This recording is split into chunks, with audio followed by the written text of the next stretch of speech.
নমস্কার, প্রচেষ্টায় আপনাদের সকলকে স্বাগত জানাই। মাকড়দহ শ্রীমানী পাড়ার আমরা নতুন ক্লাবের সুবর্ণ জয়ন্তী বর্ষ উপলক্ষে 1 জুন থেকে বসেছে এক মহামিলন মেলা তাদের সংঘ ময়দানে। এই মেলা চলছে কিন্তু 15 জুন পর্যন্ত। আর এই মেলায় যেমন রকমারি দোকান আছে, দোলনা আছে, সেরকমই কিন্তু 6, 7, 8 এই 3টে দিন কিন্তু সাংস্কৃতিক অনুষ্ঠান, এডুকেশন নিয়ে অনুষ্ঠান এবং আরো বিভিন্ন অনুষ্ঠান নিয়ে সম্ভার সাজিয়েছে মাকড়দহ আমরা নতুন ক্লাব। তাদের এই 50 বছর উপলক্ষে কি কি ভাবনা চিন্তা করেছে, কি কি উদ্বোধন হবে বা কি প্ল্যানিং চলছে তাদের সবটাই শুনে দেখবো মাকড়দহ আমরা নতুন ক্লাবের সম্পাদক শ্রী রুদ্রনারায়ণ শ্রীমানীর মুখ থেকে। চলুন তাহলে শুনে নিই এবং মেলাটা ঘুরে দেখাই। সংস্কৃতি একসাথে নিয়ে চলি আমরা নতুন ক্লাব।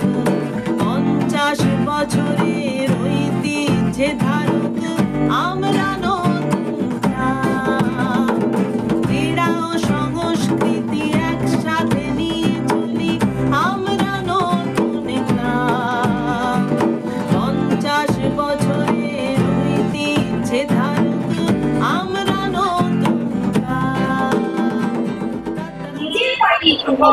যে 50 বছর উপলক্ষে যে মিলন মেলা কবে থেকে শুরু হয়েছিল, কতদিন চলছে? অ্যাকচুয়ালি আমাদের ক্লাব স্থাপিত হয় 1971 সালে, কিন্তু 2021-এ করোনার কারণে আমরা এই 50 বছর সুবর্ণ জয়ন্তী উৎসবটা করতে পারিনি। এখন আমরা এই উৎসবটা করছি, উদযাপন করছি 50 বছর। এইটাতে আমাদের মেলাটা হচ্ছে 1 তারিখ থেকে এবং মেলাটা চলবে 15 তারিখ পর্যন্ত।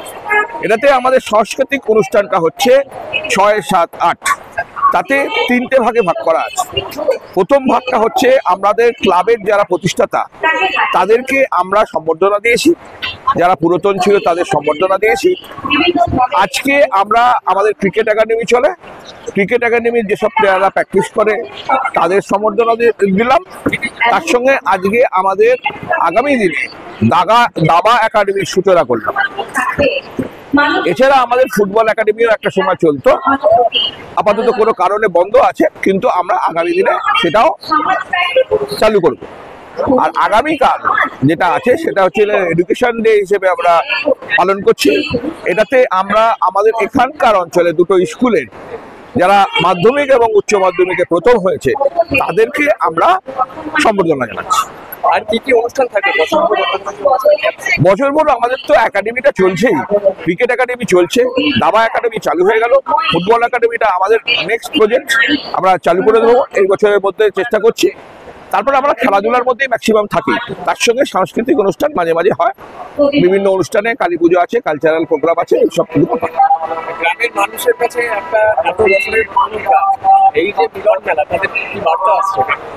খুব ভালো সাড়া ফেলছে, কিন্তু এই গ্রীষ্মকালের এই পর্যায়ে যে বৃষ্টিটা নামছে মাঝে মাঝে সেটাতে আমাদের অসুবিধা করছে, সেটা ওভারকাম করেই আমরা এগিয়ে চলেছি।